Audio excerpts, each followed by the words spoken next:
Bonjour, merci à Prisca déjà de nous avoir invités. Nous sommes privilégiés parce que nous sommes les premiers. Yes! Alors, aujourd'hui, le thème c'est parler des femmes vertueuses. Alors, c'est qui la femme vertueuse? Nous vous invitons, vous les femmes, à écouter ce que nous avons à dire aujourd'hui. Je suis Marc. Moi, c'est Ismaël, le mari de Prisca, celle qui nous a invités sur sa chaîne. Tout de suite, nous allons passer à la première question qui est... C'est qui la femme vertueuse pour toi? Pour nous. Et pour tous les hommes d'ailleurs. Nous sommes appelés à répondre, mais les autres hommes qui tomberont sur cette vidéo, nous vous invitons à commenter et à donner votre avis à vous aussi. Mais nous demandons que le Seigneur nous guide et nous éclaire pendant notre réponse, parce que toute la gloire doit lui revenir et nous sommes que ses serviteurs. Donc, humblement, nous allons essayer de dire, en tout cas en nous basant sur notre propre histoire et sur ce qu'on a eu à étudier de peu à travers la Bible, la parole de Dieu. Qu'est-ce qu'on peut donner comme exemple de femme vertueuse dans la Bible? La première idée qui me vient à l'esprit, ce serait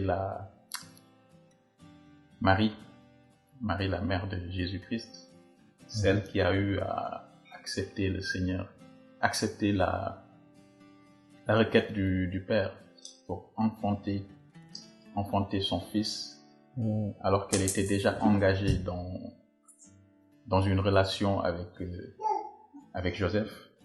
Ça ne l'a pas empêché de prendre le risque de dire la vérité, d'accepter cette vérité, de prendre le risque de perdre sa relation avec son futur mari. Elle a été obéissante à la parole de Dieu. Pour moi, la femme vertueuse, la première chose, c'est d'obéir à la parole de Dieu.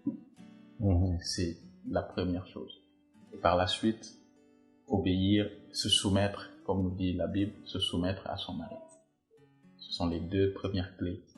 En tout cas, en nous prenant référence sur la parole de Dieu. Être obéissant à notre papa, qui est au ciel, être soumise à son mari.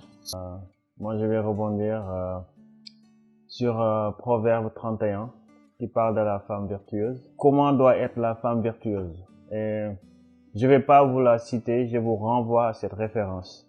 À toutes les femmes qui regarderont cette vidéo, allez lire s'il vous plaît Proverbe 31. Et vous saurez, selon la Bible, qui est la femme vertueuse, parce que là, la Bible s'est appesantie spécialement sur la femme. Comment elle doit se comporter envers son mari, sa famille. Une autre femme aussi qui me vient à la tête, Suzanne.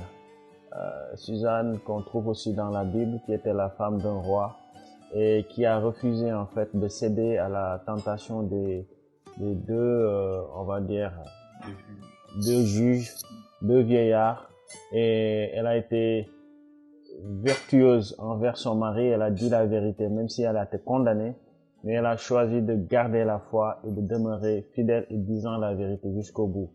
Et comment on a vu l'histoire se terminer, on ne peut que rendre gloire à Dieu pour les femmes vertueuses.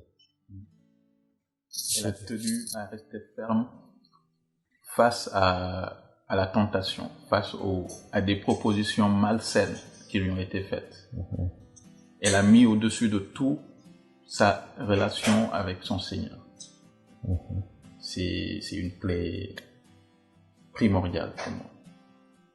Amen. Il faut placer sa confiance en Dieu et pas en les hommes. Parce que le Seigneur, il est fidèle à sa parole.